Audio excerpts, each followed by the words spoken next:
Good morning, here is your weekly Devar Torah, the Sefer of Devarim. What makes the book of Devarim unique? Well, let's go back. Book of Parashat, what was it about? It was the creation of the Jewish people from Avraham all the way down to the 12 tribes. Shemot gets them onto the world stage. No longer were they cocooned, contained within the land of Egypt. They were now on the world stage, interacting with people, traveling towards the Holy Land. The book of Vayikra describes to us how we are meant to live. We have the ritual, we have the ethical and the moral as well. Bamidbar, the nation fractures and then gets back together again. And finally, we're in the last book of the Torah, the book of Devarim.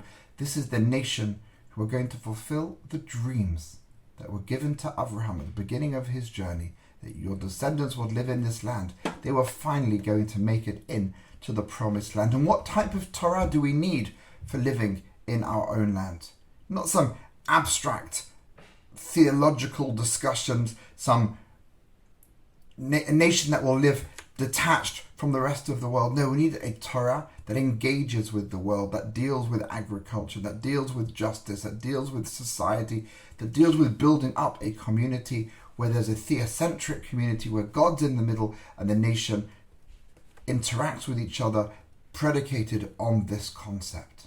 What's the book called? Well, we know we call it the Book of Devarim, but it's also called Mishneh Torah. Mishneh Torah reminds us of the special commandment given to the king that embodies the very concept of sovereignty in a land. He had to write a Sefer Torah, which suggests that we have our collective Torah scrolls that we read from on Shabbat, but everybody needs their personal connection to Torah. As the Pasuk says in a few weeks' time, Re'ei limadati etchem chokim u'mishpatim. Moshe tells them, I've taught you all these wonderful laws that Hashem commanded me, la'asot ken bekerev ha'aretz, to be done in the midst of the land. Not just in the land, but we have to be in the midst of the land. A little bit like Avraham, when he looked for those righteous people to defend the cities of Sodom and Amorah. He wanted 50 tzaddikim, 50 righteous people who lived in the land, not people who lived in ivory towers, detached from society, detached from everybody else, but people who would find their place within